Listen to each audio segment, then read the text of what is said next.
आप देख रहे हैं श्री हरि कृपा आश्रम चैनल। संस्थापक स्वामी श्री हरि चैतन्य पुरी जी महाराज।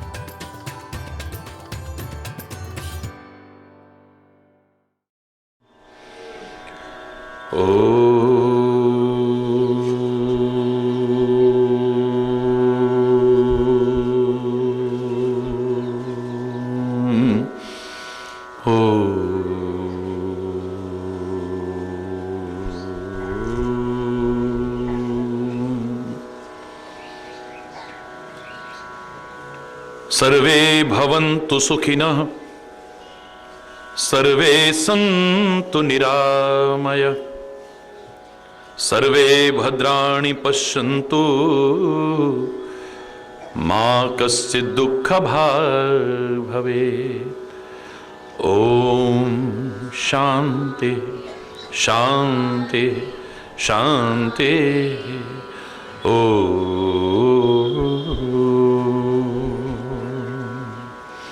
त्वमेव माता च पिता त्वमेव, त्वमेव बन्धुश्च सखा त्वमेव, त्वमेव विद्या द्रविणं त्वमेव, त्वमेव सर्वं मम देव देव। ॐ शान्ति शान्ति शान्ति।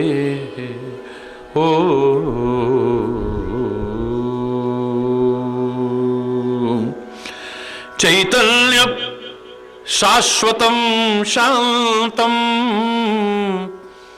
व्योमातीतं निरञ्जनं नादबिन्दुकलातीतं तस्मै श्रीगुरवे नमः। ॐ शान्ति शान्ति शान्ति।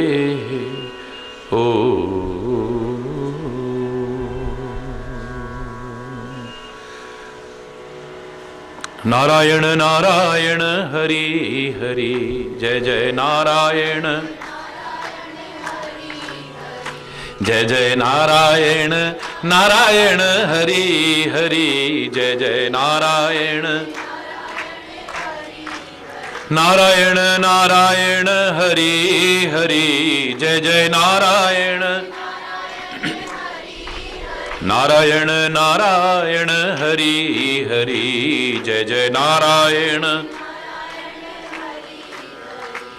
हम आए शरण तिहारी हरि, हम आए शरण तिहारी हरि, अब राखो लाज हमारी हरि, अब राखो लाज हमारी हरि।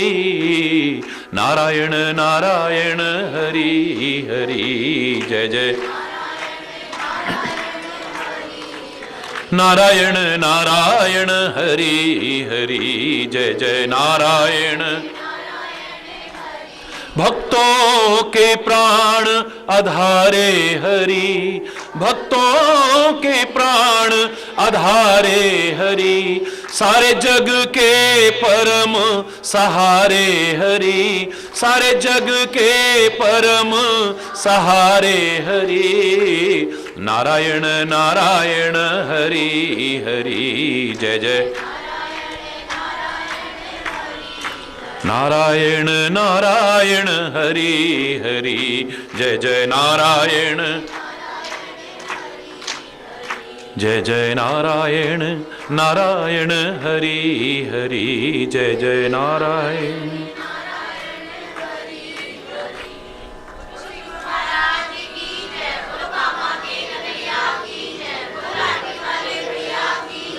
हरि बोल हरि बोल।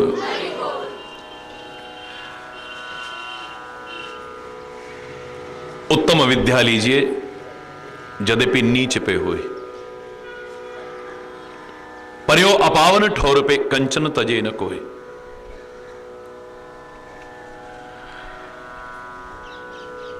गुणग्राही बनो, जहां से कोई अच्छाई मिले उसे लेकर के जीवन में अपना करके अच्छाइयों के भंडार बनने की कोशिश करें। समझदार व्यक्ति ये नहीं देखता कि सामने व्यक्ति कैसा है।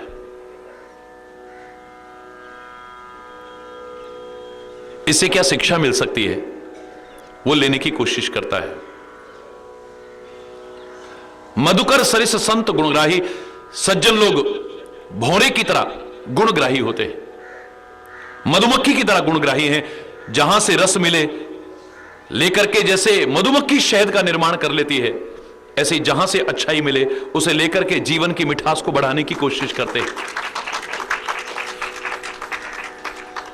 सीखने वाला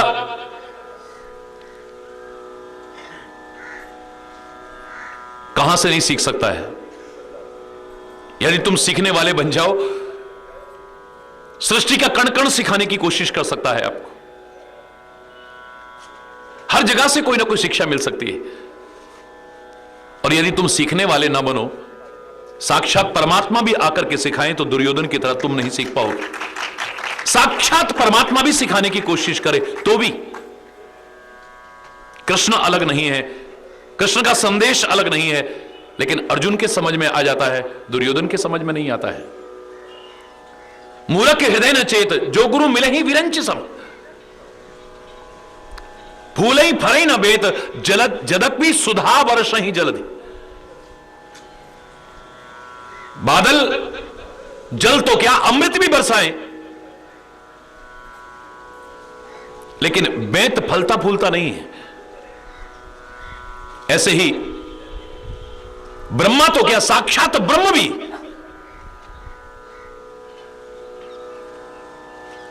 अगर सिखाने के लिए आ जाए, मूर्ख व्यक्ति के हृदय में बोध नहीं होता है। हरि बोल, जोर से बोलो ना, और जोर से बोले। मूर्ख व्यक्ति के हृदय में बोध नहीं होता है।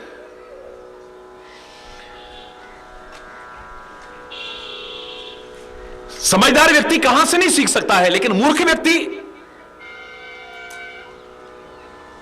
वो कमियां ही ढूंढेगा। परमात्मा के विभिन्न अवतार तो क्या, मर्यादा पुरुषोत्तम श्री राम को भी ऐसे लोगों के सामने खड़ा कर दिया जाए, वो उनसे शिक्षा नहीं लेंगे, बल्कि संदेह व्यक्त करेंगे। काहे के मर्यादा पुरुषोत्तम बाली को चुपके मार दिया? काहे के मर्यादा पुरुषोत्तम गर्भवती सीता को जंगलों में भटकने के लिए छोड़ दिया? काहे के मर्यादा पुरुषोत्तम शंभू का वध कर दिया? काहे के मर्यादा पुरुषोत्तम, काहे के मर्यादा पुरुषोत्तम, काहे के अनेक तरह के प्रश्न चिन्ह लगा देते हैं। सृष्टि नहीं बदलनी है मेरे प्यारे बच्चों, बस दृष्टि बदलनी है, दृष्टिकोण बदलना है, नजरिया बदलना है, सारी सृष्टि बदली हुई नजर आएगी। फिर परमात्मा श्री राम अपने भाई लक्ष्मण से कह रहे हैं, जाओ रावण से कोई संदेश लेकर के आओ। रावण से सीखने को कह रहे हैं, इतिहास साक्षी है। क्या उन्हें किसी की शिक्षा की आवश्यकता है? लेकिन हम संसार के लोगों को सिखाने के लिए कह रहे हैं कि जिसे तुम नीच समझते हो, बुरा समझते हो, अधम समझते हो, अगर तुम चाहो वहां से भी कोई ना कोई शिक्षा मिल सकती है। तुम सीखने वाले तो बनो। भगवान दत्तात्रेय के 24 गुरु कौन थे? वो कोई संत महापुरुष नहीं। उन 24 के 24 गुरुओं में देखें आप तो कहां कहां से उसने क्या क्या नहीं सीखा है। ये पर्वत सिखा सकते हैं, नदियां सिखा सकती हैं, पृथ्वी सिखा सकती है, आकाश सिखा सकते हैं, मेघ सिखा सकते हैं, वृक्ष सिखा सकते हैं, पौधे सिखा सकते हैं, पशु पक्षी कीट मकोड़े तक तुम्हें से सृष्टि का कण कण सिखाने वाला हो सकता है, अगर तुम सीखने वाले बनो तो। अन्यथा भगवान भी हमारे सामने आके खड़ा हो जाए, जिंदगी भर सिखाता रहे, हम कुछ नहीं सीख पाएंगे। हरि बोलना। मैंने कल आपसे कहा कितने पुतले जलाए होंगे कुंभकर्ण के लाखों वर्ष में, गिनती नहीं कर सकते आप।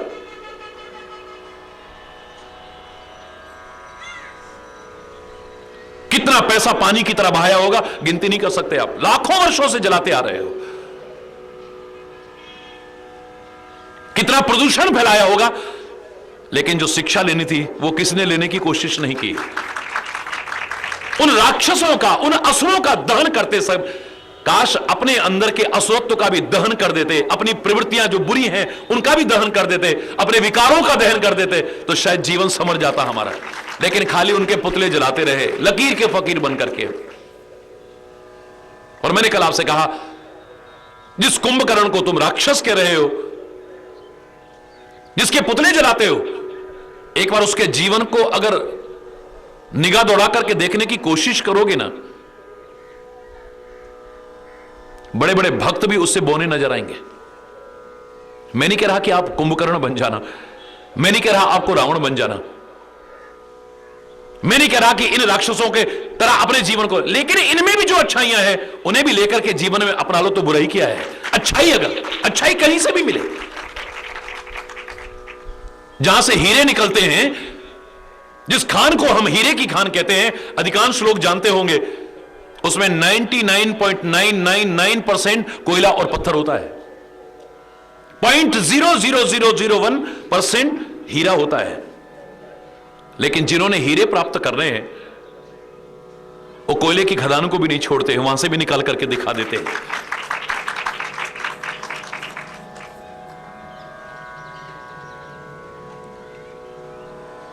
एक बार ऐसा नजरिया तो बनाओ। मैंने अगर आपको रावण की अच्छाइयां बताई, मैंने नहीं कहा कि आप रावण बन जाना। साथ में यह भी शिक्षा लेनी है कि आखिर ऐसी क्या वजह है, इतनी अच्छाइयां होते हुए भी ऐसी कौन सी बुराई उसमें है जिसकी वजह से उसकी सब अच्छाइयों पर मिट्टी पड़ जाती है, हमारे अंदर वो कमी ना आ जाए। कुंभकर्ण में इतनी अच्छाइयां हैं, मेरे शायद एक बार मेरा चश्मा लगा करके अपनी आंख पर तब देखने की कोशिश करो। मैं नहीं कह रहा, रामायण कह रही है। चौंक जाओगे, इतनी अच्छाइयां। लेकिन उसके बाद एक और शिक्षा लेनी है कि आखिर ऐसा क्या हुआ, ये लोग आदर्श नहीं बन पाए। जो व्यक्ति रावण की इतनी अच्छाइयां करेगा, मैंने आपसे कहा, मैंने खुद कहा उसे कि तू इतने गुण गा रहा है रावण के, तेरे से ज्यादा अच्छाइयां मैं जानता हूं, लेकिन तेरे घर में पोता हुआ है, उसका नाम रावण रख ले, है वो नहीं कर सकता मैं। क्यों? रावण के इतने गुणों की चर्चा करने वाला भी अपने पोते का, अपने बेटे का नाम रावण रखने को तैयार नहीं है। इसका तात्पर्य उसका हृदय भी स्वीकार करता है इतनी अच्छाइयों का वर्णन करते करते भी कि कोई ऐसी कमी है जिसकी वजह से वो आदर्श व्यक्ति नहीं बन पाया है। ऐसा क्या हो गया है, ऐसी कौन सी बुराई आ गई जिसकी वजह से सब अच्छाइयों पर मिट्टी। आप खुद देखते हो, कईयों में इतनी अच्छाइयां होती हैं, पर एक बुराई की वजह से सब अच्छाइयों पर पानी फिर जाता है।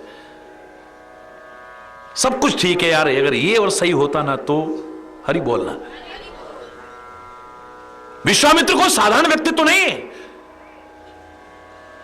उसके मन में है कि मुझे ब्रह्म ऋषि कहकर के पुकारे और वशिष्ठ कहकर के पुकारे।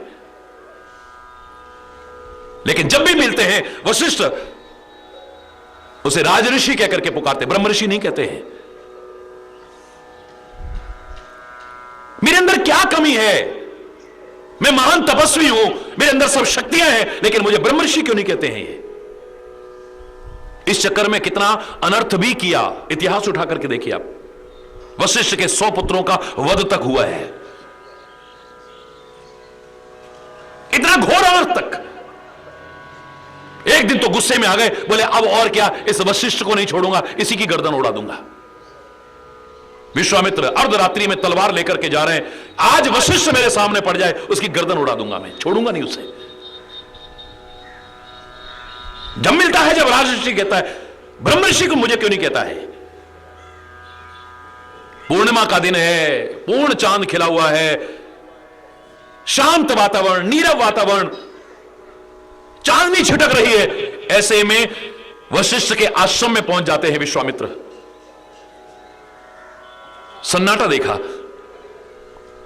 लेकिन अचानक देखा जिस कुटिया में वशिष्ठ रहते थे अपनी पत्नी, ऋषि पत्नी अरुंधति के साथ में, उसमें से एक छेद है और उसमें से प्रकाश बाहर आ रहा है।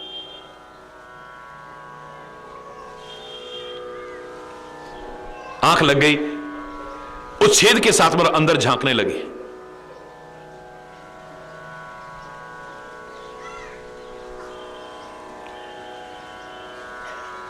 अपनी दीवार में खुद किए हैं सुराख तूने, किसी झांकने वाली नजर से शिकवा क्यों है, किसी शायर ने कहा था।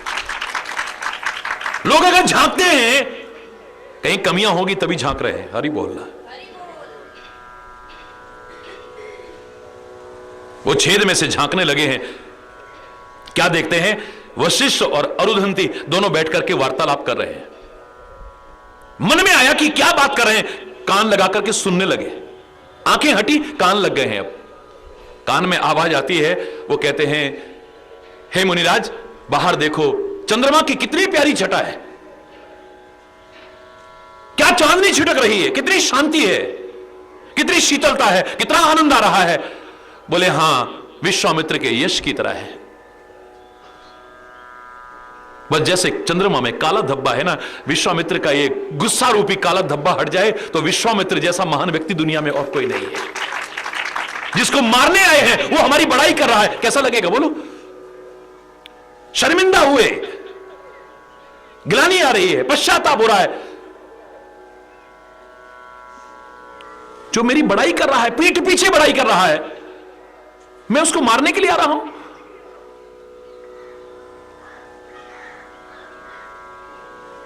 एकदम से रहा नहीं गया, तलवार फेंकी, वहां दौड़ करके गए हैं, बिना पूछे ही कुटिया के अंदर प्रवेश किया और वशिष्ठ के चरणों में गिर जाते हैं। वशिष्ठ भी कहते हैं, आओ ब्रह्म ऋषि, गले लग जाओ। जहां वो कमी दूर हुई वो भी कहते थे ब्रह्म ऋषि। सारी अच्छाइयां हैं, पर एक बुराई की वजह से, एक बुराई की वजह से सब अच्छाइयों पर मिट्टी पड़ गई है। एक सामान्य व्यक्ति की बात नहीं कर रहा, विश्वामित्र की बात कर रहा हूं मैं। अयोध्या में सारे हाहाकार मच गया जब यह गया था पहली बार। राजा हरिश्चंद्र के जमाने में सारा राजपाट ले लिया, पत्नी और बेटे के साथ में महाराजा हरिश्चंद्र की क्या दशा हुई है मुझे इतिहास सुनाने की आवश्यकता नहीं है। गुस्से में मैं ये कर दूंगा, मैं वो कर दूंगा, मैं ये कर दूंगा, मैं वो कर दूंगा। लेकिन सत्यवादी राजा हरिश्चंद्र हंसते हंसते सब कुछ सौंप देते हैं। मैं पूरी कथा नहीं सुना रहा हूं, आखिर में काशी में जाकर के बिक जाते हैं। क्या क्या नहीं किया है, किस वजह से?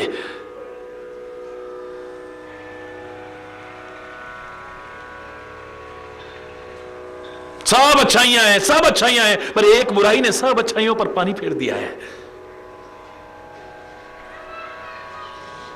लोग आदर कर सकते हैं, लोग सम्मान कर सकते हैं, लोग पूजा कर सकते हैं, लेकिन हृदय से प्यार नहीं कर सकते हैं। डर लगता है, डर लगता है, डर लगता है। प्यार नहीं हो सकता वहां पर। किसी का सम्मान, किसी की पूजा, किसी का आदर किसी वजह से भी हो सकता है। वो तो बुरे ग्रहों की भी पूजा हो जाती है। हरि बोलना। तुम्हारी हो जाए तो कौन सी बड़ी बात। अच्छे ग्रहों की नहीं, बुरे ग्रहों की भी पूजा करते हो नहीं करते? बोलो। कोई बड़ा आदमी आए, चाहे आप पीठ पीछे उसकी बुराई कर रहे हैं, लेकिन उससे काम निकल आए तो आप उसके सामने उसके गुण गाते हो, उसका सम्मान करते हो। पीछे से चाहे गालियां देते रहो, उसकी बुराइयां करते रहो, चाहे उसके पद की वजह से, किसी के डर की वजह से, किसी वजह से भी मान मिल सकता है, सम्मान मिल सकता है, पूजा हो सकती है, लेकिन प्यार नहीं मिल सकता है। संत, सदगुरु और परमात्मा तो प्यार के अधिकारी हैं, वह भय के नहीं। डर की वजह से मान सम्मान नहीं, डर की वजह से पूजा नहीं, प्यार की वजह से है वह। हरि बोलना, जोर से बोलना। तो मैंने आपसे कहा, मैं इसकी बता रहा हूं, जीवन को बता रहा हूं कि कुंभकर्ण के जीवन को एक बार उठा के, अपनी तरफ से नहीं, रामचरितमानस के अनुसार बता रहा हूं। हैरान रह जाओगे कितना महान व्यक्ति है ये। लेकिन इतनी महानताओं के होते हुए एक बुराई ऐसी है जिसकी वजह से सब अच्छाइयों पर मिट्टी पड़ गई है। पहली अच्छाई मैंने कल आपको, आप गिन नहीं सकते इतनी अच्छाइयां हैं कुंभकर्ण के जीवन में। पहली अच्छाई, इसने कोई बुरा कर्म, बोलो, कोई कहेगा क्या बात कर रहे हो महाराज जी, कुंभकर्ण ने कोई बुरा कर्म नहीं करा। मैं चैलेंज करके कह रहा हूं, एक ढूंढ के दिखा दो। कुंभकर्ण के जीवन में एक बुरा कर्म ढूंढ के दिखा दो, गुलाम हो जाऊंगा तुम्हारा। बड़े बड़े विद्वानों को चैलेंज है मेरा। कैसे महाराज जी? अरे इसने कर्म ही नहीं करा तो बुरा कहां से करेगा? क्या नहीं जानते आप? 6 महीने सोता है, एक दिन उठता है, फिर 6 महीने सोता है, एक दिन, बोलो ना, फिर 6 महीने सोता है, फिर एक दिन उठता है, और वो एक दिन इसका सारा भोजन में निकलता है। कर्म करता ही नहीं तो बुरा कर्म कहां से करेगा? अरे बोल, मैंने क्या गलत कह दिया? बोली पहली अच्छाई। इसका तात्पर्य नहीं कि आप कर्म करना बंद कर दो, कर्म करो भी तो विचार पूर्वक कर्म करना, जिसे पछताना ना पड़े। मूर्ख व्यक्ति कर्म करने के बाद, कुछ बोलने के बाद, व्यवहार करने के बाद, संबंध बनाने के बाद विचार करता है, उसे पश्चाताप होता है, ग्लानि होती, शर्मिंदगी होती है, सॉरी सॉरी बोलना पड़ता है। समझदार व्यक्ति कुछ करने से पहले विचार करता है, कुछ बोलने से पहले विचार करता है, किसी से व्यवहार करने से पहले विचार करता है, किसी से संबंध बनाने से पहले विचार करता है। कदम कदम पर सफलता मिलती है। बिना विचारे जो करे सो पाछे, काम बिगाड़े आपनो जग में होता हसाए। हरि बोलना, जोर से बोलो ना। कर्म करो, विचार करके करो, और परमात्मा का नाम लेकर के करो तो जीवन का आनंद ही क्या है। कर्म, भक्ति और ज्ञान का समन्वय स्थापित करके करो, फिर देखो जीवन में क्या आनंद आता है। प्रवस्य नगर कीजे सब काजा, हृदय राखी कौशलपुर राजा। परमात्मा का हृदय से स्मरण करते हुए फिर अपना कर्म करो। तो पहला इसकी अच्छाई है, इसने कोई बुरा कर्म नहीं करा। रावण का इतना बड़ा नुकसान हुआ अपने कर्मों के कारण, आखिर में हार करके जब बड़े बड़े योद्धा समाप्त हो गए, अब कुंभकर्ण पर नजर लगी हुई है। बचा सकता है तो यही बचा सकता है, लाज। यह सोच करके सहायता लेने के लिए कुंभकर्ण के पास पहुंचता है।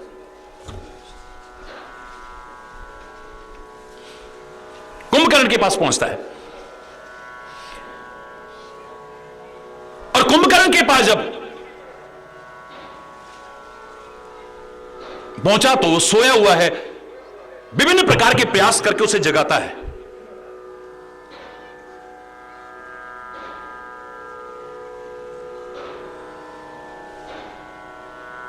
बैलेंस नहीं है हमारे जीवन में, याद रखना। सुखी रहना चाहते हो तो बैलेंस बहुत जरूरी है। शरीर का भी बैलेंस डगमग हो जाए तो कब गिर जाए पता नहीं चलेगा आदमी का। हर चीज में, ये दुनिया भी टिकी है तो बैलेंस पर टिकी हुई है। जहां बैलेंस गड़बड़ होता है, भूकंप आ जाता है, सुनामी आ जाता है। बैलेंस होना चाहिए। हमारे ज्यादातर संबंध क्यों खराब होते हैं? क्योंकि बैलेंस नहीं है।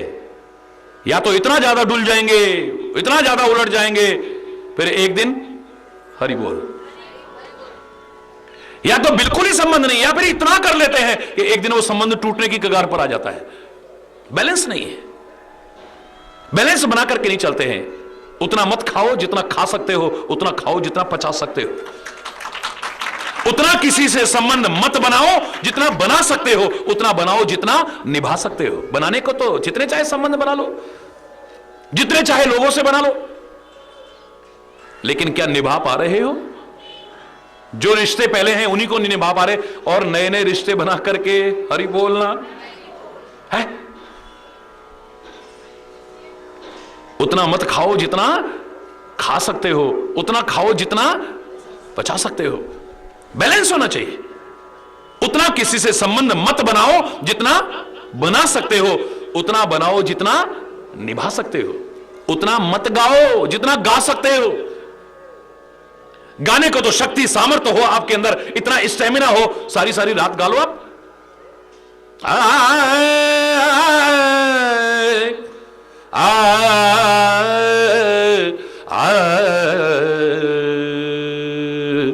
हॉल भरा हुआ था। गायक महोदय आंखें बंद करके शुरू जो हुए, सुबह 4 बजे आंख खुली। जब सुबह 4 बजे आंख खुली, रात को हाउसफुल, सुबह एक आदमी पूरा हॉल में। हरि बोलना, एक आदमी, एक। कहता है भाई साहब संगीत प्रेमी खाली आप ही हो क्या? मैं संगीत प्रेमी नहीं, माइक वाला हूं, तो बोलना बंद करे तो मैं भी जाऊं। हरि बोलना। ऐसा भी गाने का क्या फायदा? उतना मत गाओ जितना गा सकते हो, उतना गाओ जितना रिझा सकते हो। ये भारत की पदयात्रा प्रारंभ करने से पहले मैंने 10 पंक्तियां लिखी थी, मेरे काम भी आई, लाखों लोगों ने लाभ उठाया, आप भी उठाना इनसे। हमारी हर चीज में, आप बॉडी में क्या हो गया अभी, शुगर हो गई है, अरे शुगर नहीं होगी तो जिंदा नहीं रह सकता। बैलेंस नहीं है इसलिए गड़बड़ है। कम हो जाती है तो गड़बड़ है, ज्यादा हो जाए बोलो ना, बैलेंस होनी चाहिए।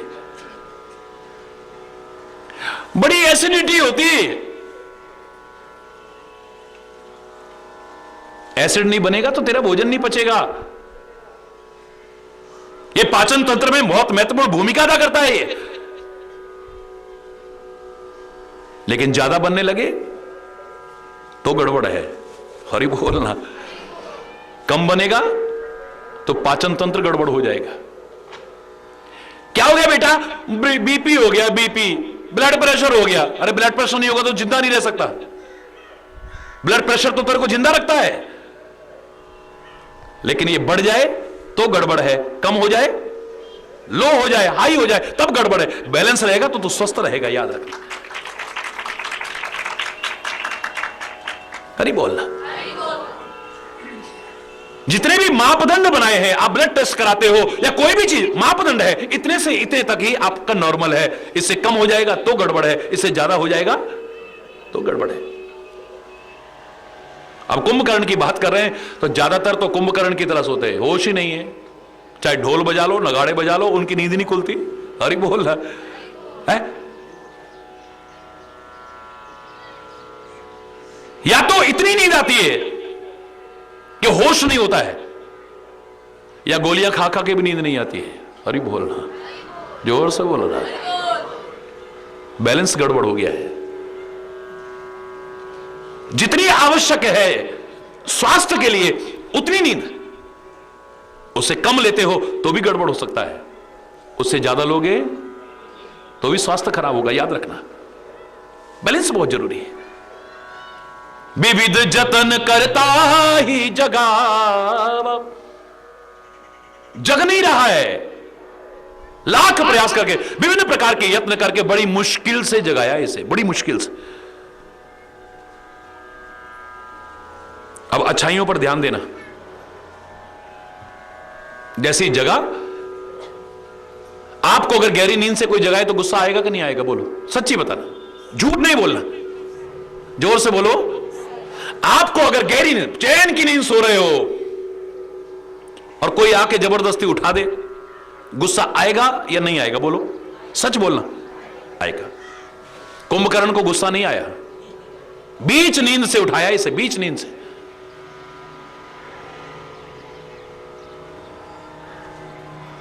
इसने जैसे ही देखा है अपने भाई को, सामने खड़े हुए रावण को, उसके चरणों में प्रणाम किया है। दूसरी अच्छाई क्या है? इसे गुस्सा नहीं आया। तीसरी अच्छाई, अपने बड़ों का सम्मान करता है। रावण को सामने देखा, अपने बड़े भाई को, पिता तुल्य बड़े भाई को, उसके चरणों में। तुम्हें बड़ों को प्रणाम करने में शर्म आती है, मत्था टेकने में शर्म आती है, अभिमान के कारण यह गर्दन अकड़ी रहती है, विनम्र होकर के झुक जाती। कितनी दुआएं मिलती, कितने आशीर्वाद मिलते बड़ों के। हरि बोलना। ये अकड़ खा गई हमें ज्यादातर। और मैंने कहा था अकड़ तो मुर्दे की पहचान है, याद रखना। मुर्दा अकड़ता है, जिंदा नहीं अकड़ता है। जीवित व्यक्ति में अगर अकड़ आ जाए तो डॉक्टर को कंसल्ट करो। डॉक्टर साहब मेरी कमर अकड़ गई है, डॉक्टर साहब मेरे घुटने अकड़ गए हैं, डॉक्टर साहब मेरी गर्दन अकड़ गई है।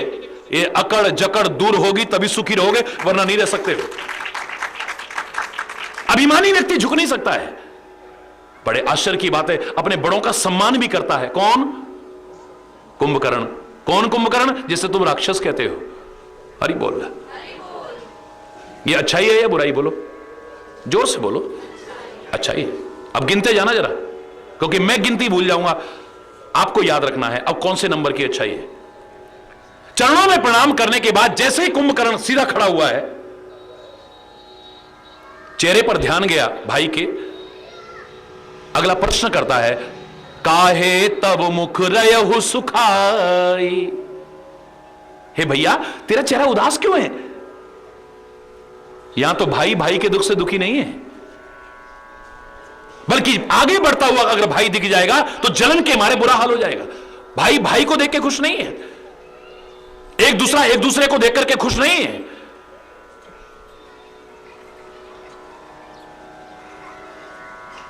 हरि बोलना। आज अपना अभाव इतना दुखी नहीं कर रहा जितना किसी का बढ़ता हुआ प्रभाव हमें दुखी कर रहा है।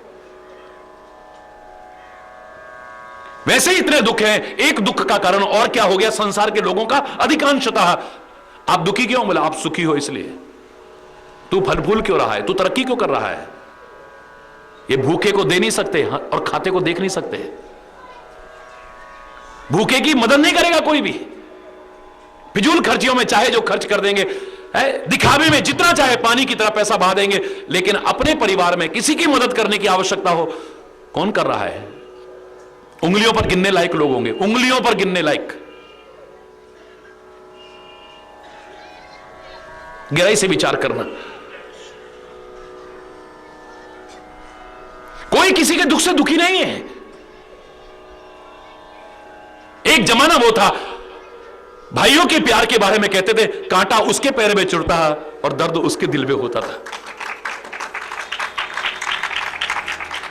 बहुत कुछ नकली रंगने लग गए हैं। मैं तो एक दिन कह रहा था, दालों को भी रंगने लग गए हैं, फलों को भी रंगने लग गए हैं। नहीं बोलो, सब्जियों को भी रंगने लग गए हैं। कोई ऐसा रंग भी तैयार कर दो जो खून सफेद हो गए ये फिर से लाल हो जाए। जो खून सफेद हो गए, किसी का दर्द हमें दुखी नहीं करता है, किसी की पीड़ा हमारे हृदय में व्यथा उत्पन्न नहीं करती है।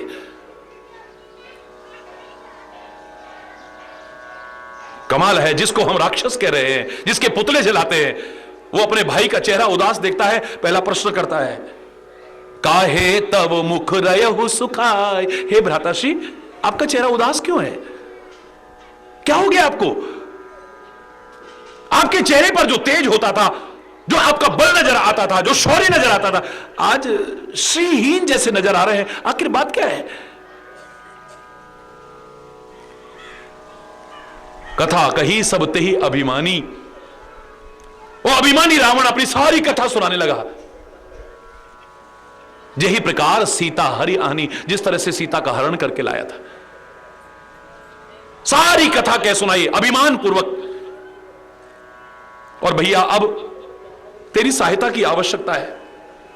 इन बंदरों ने तो मेरे सारे सैनिकों को मार दिया है, सारे राक्षसों को मार दिया है, महा योद्धाओं का संहार कर दिया है। दुर्मुख, सुररिपु, जो मनुजों का आहार करने वाले थे, अकंपन, ये सारे बड़े बड़े जो महोदर इत्यादि को सबको समाप्त कर दिया है। भैया अब तेरी मदद की आवश्यकता है। वो भाई जो प्यार की वाणी बोल रहा था, सम्मान की वाणी बोल रहा था, अब कुंभकर्ण के शब्द सुनो। सुन दस कंधर वचन तब कुंभकर्ण विलखान। रावण के वचन सुनकर के कुंभकर्ण रोने लगा है। क्यों? क्या सारे राक्षस मारे गए इसलिए? नहीं, मेरा भाई ऐसे कर्म करता है क्योंकि इसे पता ही नहीं है, ये तो 6 महीने सोया रहता है। अब ध्यान से सुनना, जो अपने भाई के चरणों में प्रणाम कर रहा था, जो अपने भाई को सम्मान की वाणी बोल रहा था, जो अपने भाई के चेहरे पर उदासी देख करके दुखी हो गया था, अब वो क्या कह रहा है? जगदम्बा हर आन सठ अब चाहत कल्याण। जगत माता सीता का हरण करके ओ मूर्ख, अब तू अपना कल्याण चाहता है। सीता को क्या कह रहा है? जोर से बोलो ना, मैं बना के नहीं बोल रहा, रामायण के शब्द बोल रहा हूं। अभी तक भ्राताश्री कह रहा था, अब कह रहा है सठ जगदम्बा हरान। ओ मूर्ख, यानी अपना भाई भी अगर गलत करता है, ये नहीं उस साथ में लाठी लेके चल दे, गलत को गलत कहने की हिम्मत भी करता है। ये अच्छा ही नहीं है तो और क्या है। गलत को गलत कहने की हिम्मत भी करता है। सोचना, कुंभकर्ण की बुराई करने वालों ज्यादातर तो टिक नहीं पाओगे उसके सामने। फिर भी मैं कह रहा हूं, मैं तुम्हें कुंभकर्ण नहीं बनाना चाहता हूं, मैं तो बताना चाहता हूं इतनी अच्छाइयां होने के बाद भी आखिर ऐसी कौन सी बुराई है कि कुंभकर्ण एक आदर्श व्यक्ति नहीं बना। ऐसी बुराइयां अपने अंदर मत आने देना। करी बोलना। जगदम्बा हर आन सठ अब चाहत कल्याण। जगत माता सीता का हरण करके ओ मूर्ख, अब तू अपना कल्याण चाहता है। भल न कीन ते निश्चर नाहा। हे राक्षस राज, भाई नहीं कहा, अब भल न कीन, तूने अच्छा नहीं किया है। गलत को गलत कहने की हिम्मत है। हरि बोल। अब वही आए जगह इसका, अब मुझे जगह के क्या मिलेगा तेरे को। जब सीता का हरण करने गया था मुझसे पूछा तूने, जब अपने खानदान को संकट में डाला तब आकर के सलाह ली मुझसे। अब जगा रहा है मेरे को, अब जगा रहा है, अब जगा करके क्या मिलने वाला है सर्वनाश कराने के बाद। अजहू तात त्याग अभिमान। अभी भी अभिमान को छोड़ दे। भजहु राम हो यही कल्याण। किसके शब्द हैं ये? कुंभकर्ण के शब्द हैं रामायण में। मेरी बात सुनने के बाद में तब निर्णय करिएगा कि कुंभकर्ण कैसा है। अभिमान को त्याग दो। अभिमान और भगवान का साथ नहीं है कभी भी। और जहां भगवान नहीं है वहां सब कुछ भी हो तो भी इंसान सुखी नहीं हो सकता है, उसके जीवन का कल्याण नहीं हो सकता है। ये कुंभकर्ण के शब्द हैं। ये छोड़ दे अभिमान को, पतन कर देगा, ये सर्वनाश करा देगा तेरा अहंकार। भजो राम हो यही कल्याण। परमात्मा श्री राम का भजन कर, तेरे जीवन का कल्याण हो जाएगा। है 10 शीस मनुज रघुनायक। मेरे कहने के बाद अब रामचरितमानस रामायण उठाना और उसमें पढ़ के देखना। ये अरे ओ 10 सिर वाले आदमी के दिमाग, एक खोपड़ी हो ना उसके समझ में आ जाती है बात। एक दिमाग में समझ में आ जाती है। तेरे 10-10 दिमाग है, तेरे समझ में नहीं आ रहा। ओ 10 सिर वाले, राम मानव है 10 शीस मनुज रघुनायक। है 10 शीस मनुज रघुनायक। जाके हनुमान से पायक। जाके हनुमान से। अरे हनुमान जी जैसे, हनुमान जी, हाय हाय हाय, हनुमान जी जैसे जिसके सेवक हैं उन राम को तू मानव समझ रहा है। तेरे दिमाग ही नहीं है। कहने को तेरे पास 10 सिर हैं और 10 दिमाग हैं, लेकिन एक दिमाग भी होता तो तेरे समझ में आ जाता है 10 शीस मनुज रघुनायक। जाके हनुमान से पायक। अह बंधु ते कीन खोटाई। बड़ा खोटा कर्म किया है तूने। ये रावण के सामने कहने की हिम्मत। हरि बोल। कुंभकर्ण ही कर पाया, कोई और नहीं।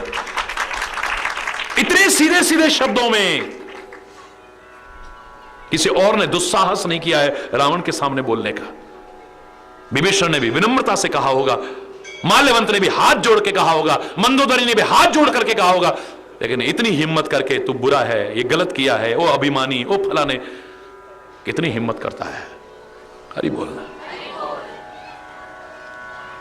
आहा बंधु ते कीन खोटाई। अरे ओ भाई, ये बहुत खोटा कर्म किया है तूने।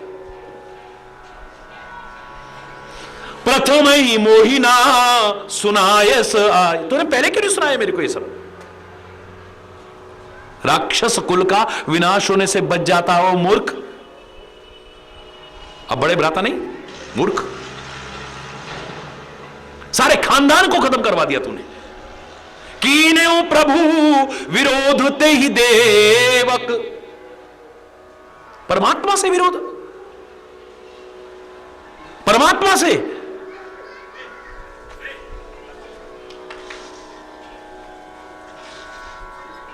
रामायण में कहा 9 लोगों से विरोध नहीं करना चाहिए,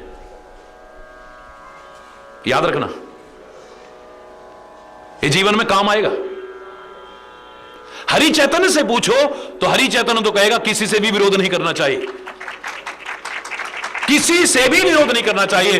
विरोध ही करना है अपने अंदर की बुराइयों से करो, विकृतियों से करो, गंदगी से करो, दोषों से करो, जिंदगी संवर जाएगी। विरोध करना है अपना करो। एक तू गलत सोच रहा है, अपने मन से कहो।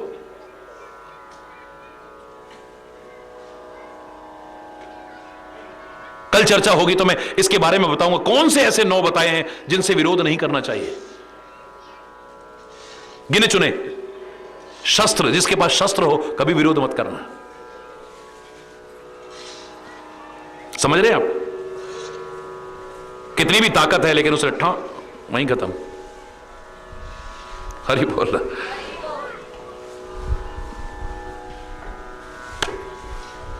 पानी की तरह बन जाओ, बड़े बड़े पहाड़ और चट्टान भी सामने आ जाएं, वो कभी विरोध नहीं करते हैं, बहस नहीं करते हैं। उलझाव और टकराव से बचता है पानी।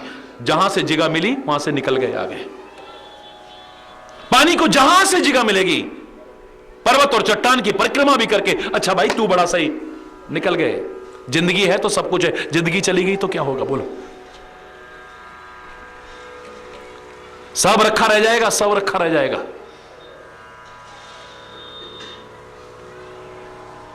ये सब कुछ जितनी भी कीमत है ये तुम्हारी वजह से है। तुम नहीं हो तो इसकी क्या कीमत है किसी भी चीज की? जिसके पास शस्त्र हो बोलो विरोध। समझ में आ रहा है ना? शस्त्री, दूसरा मर्मी, जो तुम्हारा भेद जानता है, उससे कभी विरोध बोलो ना।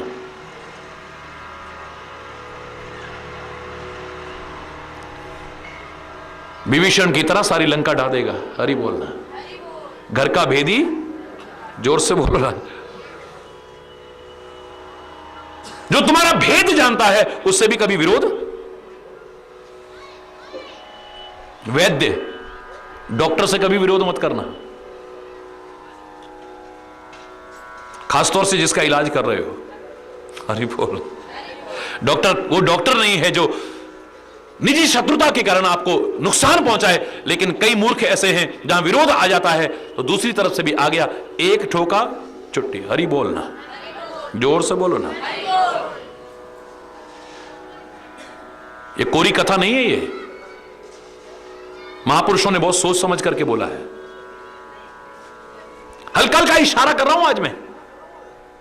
शस्त्री से कभी विरोध मत करना, मर्मी से जो तुम्हारा भेद जानता है कभी विरोध बोलो ना। डॉक्टर से बोलो ना, नहीं करना।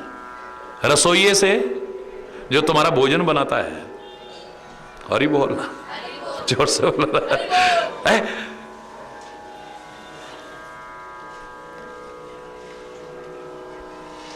अच्छी भली पार्टी हो रही है, हंसी खुशी, ढोल नगाड़े डीजे वीजे सब चल रहा है, पर उसने खाने में जरा सा डाल दिया, फिर पता लगा एम्बुलेंस की लाइन लगी हुई है वहां पे। बाद में जो होगा, हरि बोलना, जोर से बोल रहा, सब बेकार हो गया सब।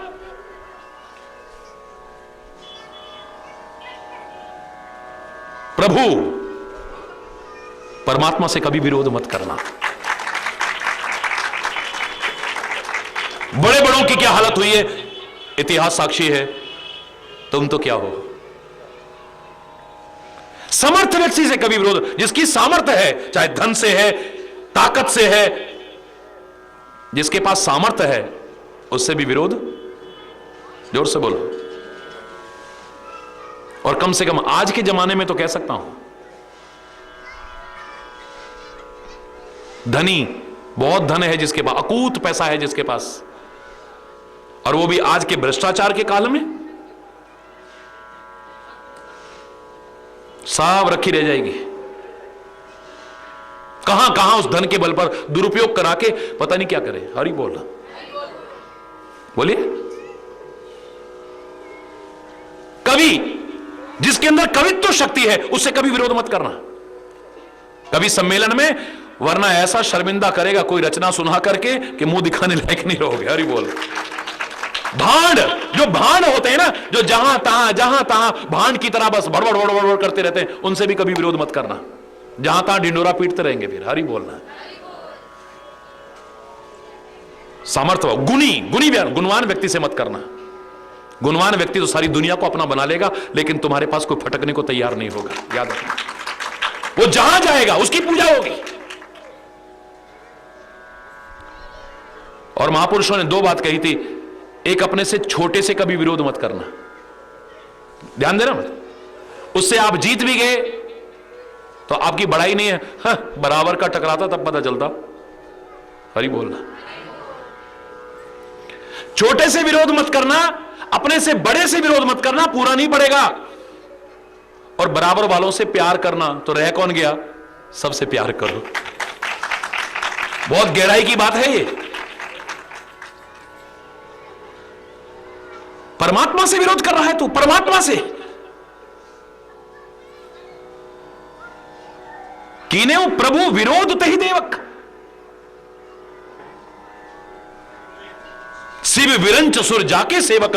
शंकर जैसे जिसके सेवक हैं, ब्रह्मा जिसके सेवक हैं, सारे देवता जिसकी सेवा करने वाले हैं, उस परमात्मा से विरोध। अभी अच्छाई है या बुराई, बोलो बोलो ना, अच्छा ही है।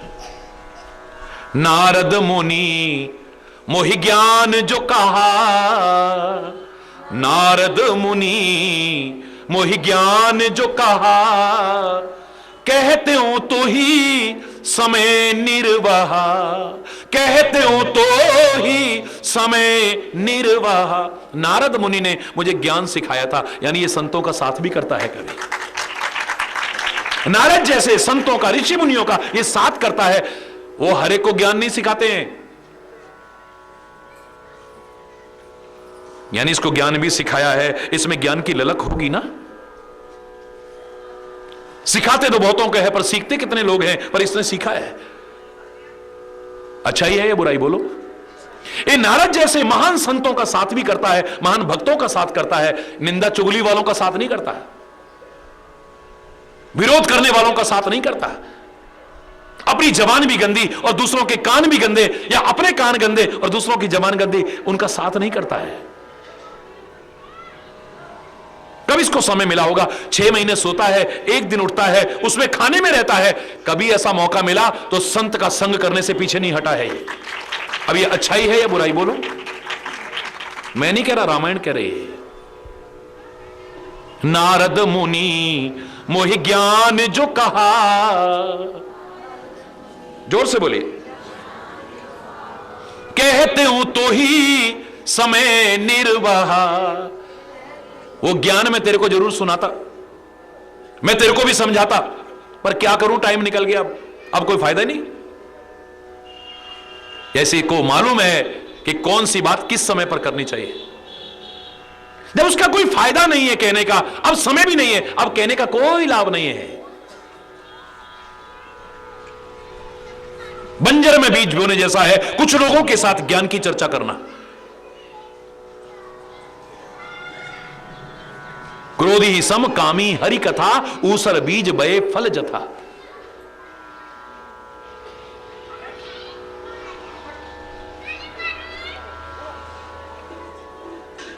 बंजर में बीज बोना, वो नहीं कहता मैं नहीं, अब नहीं कहूंगा तेरे से, कहता मैं तेरे से, उस ज्ञान को सुनाता, मैं समझाता तेरे को, लेकिन अब टाइम नहीं है।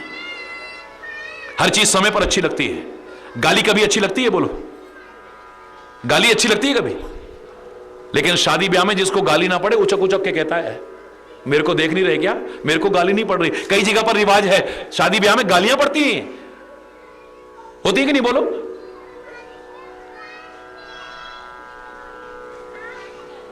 गालियां पड़ती हैं पर अच्छी लगती। रामायण में भी कहा समय सुहावन गाली भी राजा। हर चीज समय समय पर अच्छी लगती है, समय पर तो गाली भी अच्छी लगती है।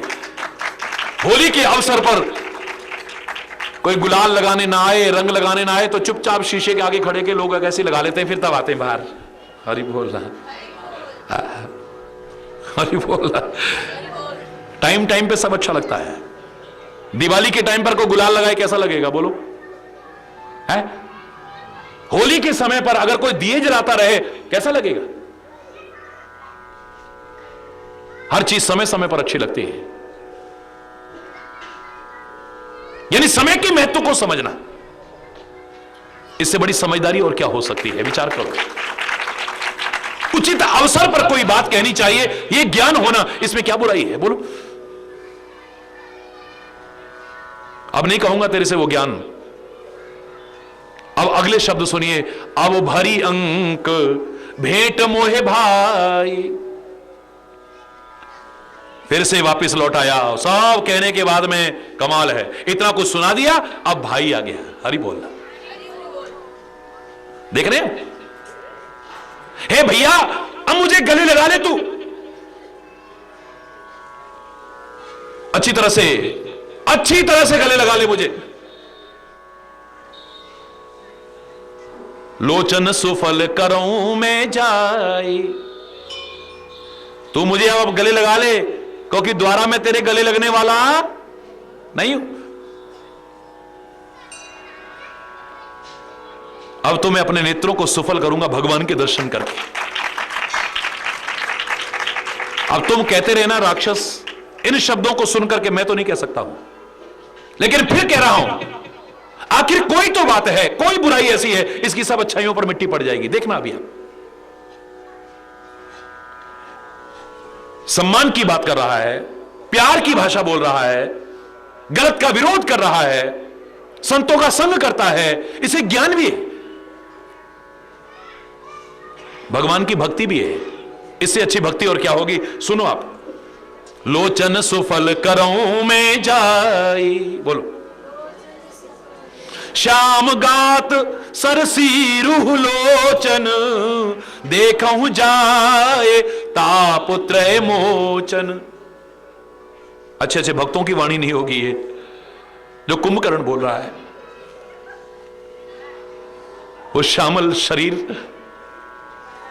कमल जैसे नेत्र, तीनों तापों का हरण करने वाले परमात्मा श्री राम के दर्शन करके अपने नेत्रों को मैं सफल करूंगा। राम रूप गुण सुमिरत, मगन भयो क्षण एक। राम के गुणों को याद करता है, राम के रूप का स्मरण करता है। सुमिरन करते करते इसकी तो समाधि लग गई है। मगन भयो क्षण एक क्षण के लिए तुम जिंदगी में खोजो, ऐसा कोई क्षण आया जब तुम बिल्कुल मगन हो गए हो। तुम में से ही ज्यादातर लोग कहते हैं जब कभी भगवान का ध्यान भी करने लगो तो पता नहीं ध्यान क्या क्या भटकता है। एक घड़ी ऐसी कभी नहीं आई जब बिल्कुल एकाग्र चित्त हो गए हो। सारे उस समय जो याद नहीं आ रहा वो भी उस समय याद आ जाता है। जहां दिमाग कभी नहीं गया वहां भी दिमाग चला जाता है जब कभी ध्यान में बैठने की कोशिश करो तो।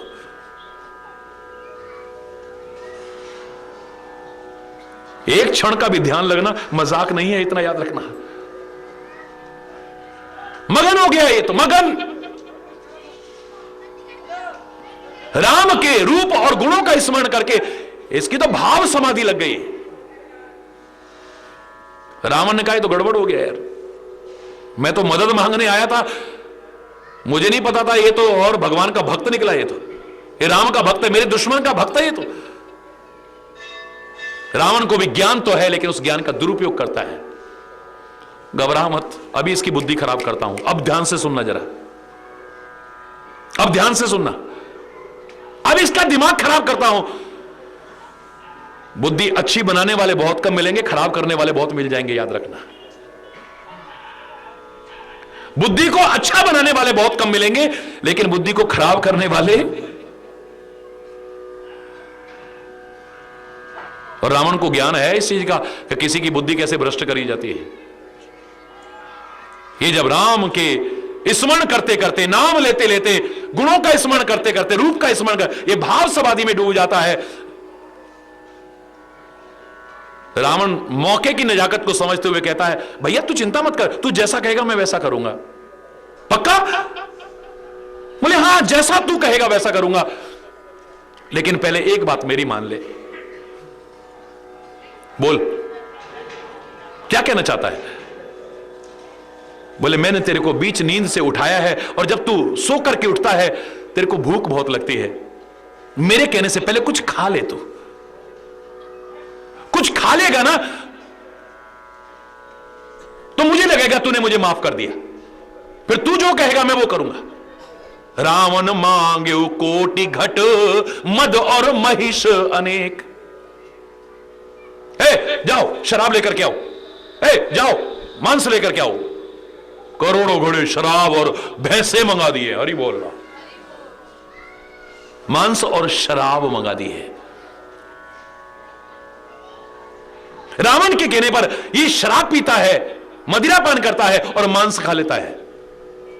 बस रावण का काम बन गया। अब रामायण में तुलसीदास ने अगली चौपाई क्या लिखी है सुनो जरा। महिष खाए करी मदिरा पाना, महिष खाए करी मदिरा पाना, गरजेऊ वज्रा घात समाना, गरजेऊ वज्रा घात समाना। जैसे ही शराब अंदर गई, वो मांस अंदर गया, इसकी तो वाणी बदल गई। अब तो ये वज्र की तरह गरजने लगा, हट जाओ, कहां है राम, नहीं छोड़ूंगा आज उसे। है? अभी तो राम की भक्ति की बातें कर रहा था, राम के प्रेम की बातें कर रहा था। सब अच्छाइयां इस मीट और शराब ने बिड़क रख कर दी। ध्यान से सुनिएगा, ये अच्छाइयां लो और किसी की बुराई भी है उससे भी सीखो। उसने ऐसा गलत किया, उसका यह परिणाम हुआ, हम गलत करेंगे तो हमारे साथ भी यही होगा। कितनी अच्छाइयां, शायद अच्छे अच्छे भक्त भी बोने नजर आते हैं कुंभकर्ण के जीवन के सामने। और यह अतिशयोक्ति नहीं है, बना के नहीं कह रहा हूं, रामायण के शब्द दोहरा रहा हूं। अब समझ में आया? कई लोगों के साथ बहुत जीवन में इतनी अच्छाइयां होती हैं, इतनी अच्छाइयां, बस एक बुराई की वजह से सब अच्छाइयों पर मिट्टी पड़ जाती है। कैसा आदमी है वो? और तो सब ठीक है, पर भाई पर लगते ही सब अच्छाइयां उड़ जाती है। ये पर लगते ही बस हरि बोलना।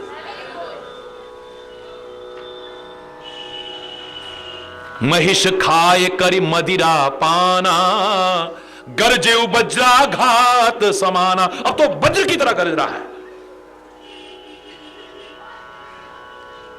सीधे युद्ध भूमि की ओर चला। दुर्ग तजी सेन न संगा, कोई सेना साथ में नहीं, कोई अस्त्र शस्त्र हाथ में नहीं। रावण ने कहा हो गया काम मेरा, तो हरि बोलना, क्योंकि अब तू नहीं बोल रहा, ये शराब बोल रही है, मांस बोल रहा है।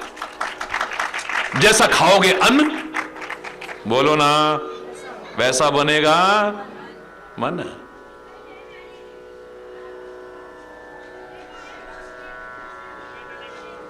खान पान का हमारी वाणी पर असर पड़ता है, हमारी सोच पर असर पड़ता है, हमारे मन पर असर पड़ता है, यहां तक कि हमारे जीवन पर असर पड़ता है।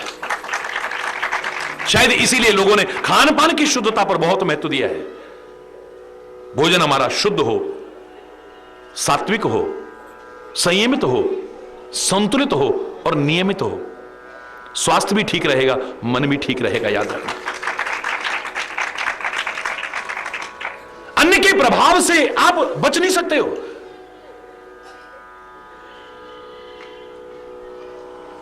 अन्न क्या है, इसका प्रभाव, किस कमाई का है, इसका प्रभाव, कौन लेकर के आया है, हरि बोलना, इसका प्रभाव, किस भावना से बनाया है, इसका प्रभाव।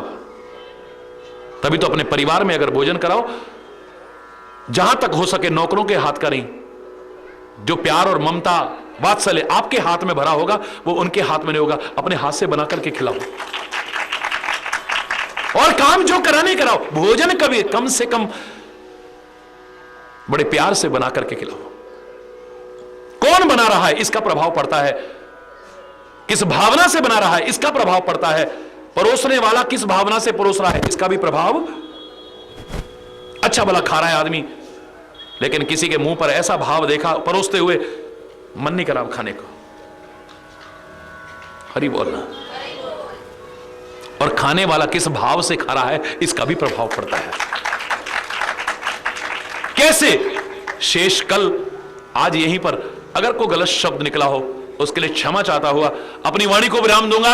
एक बार जोर से बोलेंगे, धर्म की, अधर्म का, प्राणियों में, विश्व का, गौ माता की, भारत माता की, गंगा माता की, संत समाज की, भारत की देवियों की, भक्त समाज की,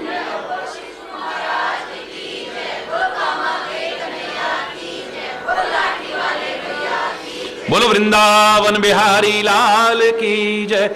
जय जय श्री राधे श्याम राम। हरि बोल, हरि बोल।